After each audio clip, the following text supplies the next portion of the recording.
आज डिस्कस करेंगे electrochemical grinding के बारे में। इलेक्ट्रोकेमिकल ग्राइंडिंग प्रोसेस कैसे होती है और उसके कौन कौन से पार्ट्स हम यूज़ करते हैं ग्राइंडिंग के लिए। तो सबसे पहले देखते हैं कि इलेक्ट्रोकेमिकल ग्राइंडिंग है क्या। इलेक्ट्रो का मतलब होता है इलेक्ट्रिकल एनर्जी, तो इसके अंदर हम यूज़ करेंगे इलेक्ट्रिकल कॉन्टैक्ट, प्लस केमिकल का मतलब है कि कोई केमिकल, तो इलेक्ट्रिकल प्लस केमिकल से बनता है इलेक्ट्रोकेमिकल। और ग्राइंडिंग का मतलब है किसी चीज़ को रब करना, सरफेस को, या फिर ग्राइंड करना ताकि उसके ऊपर से हम मटेरियल को रिमूव कर सकें।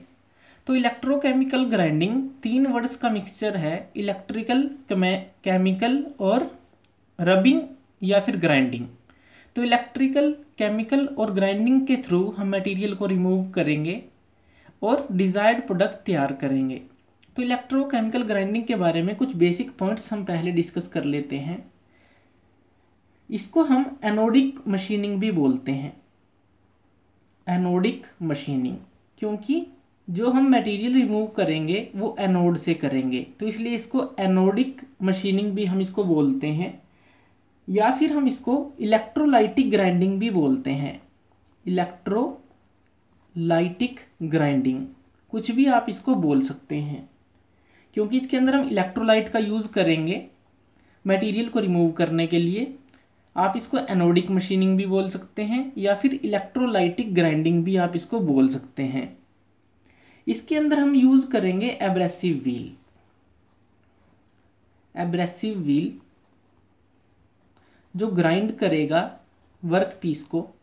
अब जो एब्रेसिव व्हील है, इसके अंदर जो एब्रेसिव्स यूज़ होते हैं वो कौन कौन से होते हैं, तो वो कौन कौन से हैं, वो होता है बोरोन कार्बाइड के आप एब्रेसिव ले सकते हैं, एब्रेसिव पार्टिकल्स का व्हील बना सकते हैं। सिलिकॉन कार्बाइड के एब्रेसिव पार्टिकल का व्हील बना सकते हैं। एल्यूमिनियम ऑक्साइड, इसके पार्टिकल का आप एक एब्रेसिव व्हील तैयार कर सकते हैं। या फिर डायमंड डस्ट, डायमंड डस्ट, ये चारों एब्रेसिव्स की हेल्प से हम एब्रेसिव व्हील को तैयार कर सकते हैं जो मटेरियल रिमूव करेगा इलेक्ट्रोकेमिकल ग्राइंडिंग के अंदर। तो एब्रेसिव व्हील हम इनके मिक्सचर से तैयार कर सकते हैं। इसके अंदर जो डीसी पावर सप्लाई का यूज़ करेंगे वो होगी 2 से 30 वोल्ट के करीब।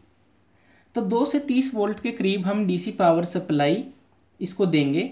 डीसी पावर सप्लाई में हम क्या करते हैं, पॉजिटिव हम देते हैं नेगेटिव देते हैं कैथोड को और पॉजिटिव देते हैं वर्क पीस को। तो नेगेटिव हम कैथोड को देंगे, मींस कैथोड को, टूल को, और पॉजिटिव देंगे वर्क पीस को, जो वर्क पीस क्या होगा हमारा एनोड। तो डीसी पावर सप्लाई हम इस तरह से पोलैरिटी उसकी डिवाइड करते हैं, नेगेटिव कैथोड को, टूल को, और पॉजिटिव वर्क पीस को या फिर एनोड को। तो ये होता है।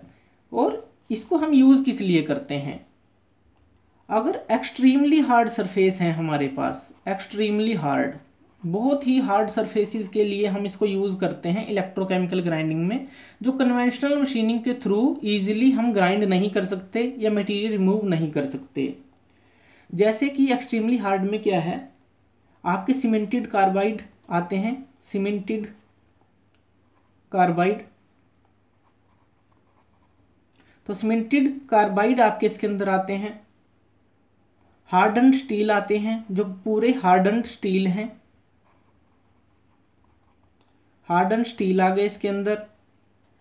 स्टेनलेस स्टील आपकी आ सकती है, और सम स्टील के एलॉयज आ सकते हैं, स्टील के कुछ एलॉयज। तो ये हार्ड मटेरियल के लिए यूज़ होती है। या फिर उनकी डक्टिलिटी जो है बहुत ज़्यादा हाई टेंसाइल स्ट्रेंथ है, जिनके अंदर हाई टेंसाइल स्ट्रेंथ हो उनके लिए यूज़ करते हैं, या फिर बहुत ज़्यादा हार्ड हो उनके लिए हम यूज़ करते हैं। तो दोनों के लिए एक ही बात है कि बहुत ही जो हार्ड है उनके लिए हम इनका यूज़ करते हैं।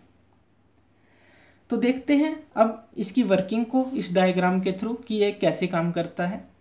तो यहाँ पे देखिए, यहाँ पे हमने डीसी पावर सप्लाई प्रोवाइड की है। डीसी है नेगेटिव, नेगेटिव यहाँ पे कनेक्ट है, ये है स्पिंडल, ये स्पिंडल है, जिसके साथ हमारा अटैच है ये एब्रेसिव व्हील, ये एब्रेसिव व्हील है। तो नेगेटिव जो कनेक्ट है वो एब्रेसिव व्हील के साथ है, मीन्स टूल के साथ है, और जो पॉजिटिव कनेक्ट है वो है वर्कपीस के साथ, और ये वर्कपीस है हमारा टेबल के ऊपर। टेबल को हम मूवमेंट दे सकते हैं लेफ़्ट राइट की तरफ, जैसे भी हम देना चाहें तो टेबल को मूवमेंट हम दे सकते हैं। अब इसके अंदर हमें एक चीज़ नोट करनी है, जो एब्रेसिव व्हील पार्टिकल है इसके आगे जो एब्रेसिव पार्टिकल्स लगे होते हैं। एब्रेसिव व्हील हमारा दो चीज़ों का बनता है, एब्रेसिव व्हील हमारा दो चीज़ों का बनता है, इसको ध्यान से देखें। एक तो जो हम इसके अंदर बॉन्ड बनाएंगे मीन्स एब्रेसिव स्लरी होगी, एक तो एब्रेसिव स्लरी। एब्रेसिव स्लरी मतलब जो हम यूज़ कर सकते हैं कोई भी, boron carbide, silicon carbide, plus जो बॉन्ड बनाने के लिए इन एब्रेसिव स्लरी को घोल बनाने के बाद एक पूरा व्हील बनेगा बॉन्ड। तो जो ये बॉन्ड मटेरियल है, ये बॉन्ड मटेरियल ये कंडक्टिंग होता है, इलेक्ट्रिकली कंडक्टेड होता है, कंडक्टिव मटेरियल है बॉन्ड बनाना वाला मटेरियल। लेकिन जो एब्रेसिव्स हैं इस व्हील के ऊपर, एब्रेसिव इस व्हील के ऊपर वो इंसुलेटर हैं, वो इलेक्ट्रिकली कंडक्टिव मटेरियल नहीं है, वो इंसुलेटर का काम करेंगे।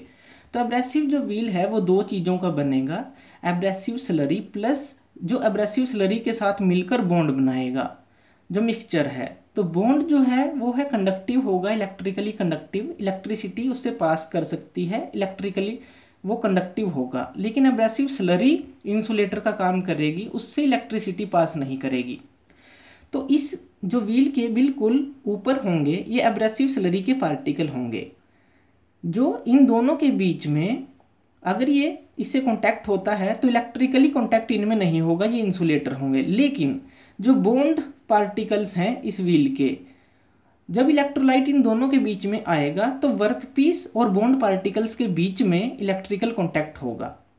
इंसुलेटिंग जो पार्टिकल्स हैं एब्रेसिव स्लरी के, उनसे कांटेक्ट इलेक्ट्रिकल कांटेक्ट नहीं होगा। तो ये बात हमें यहाँ पे समझनी है।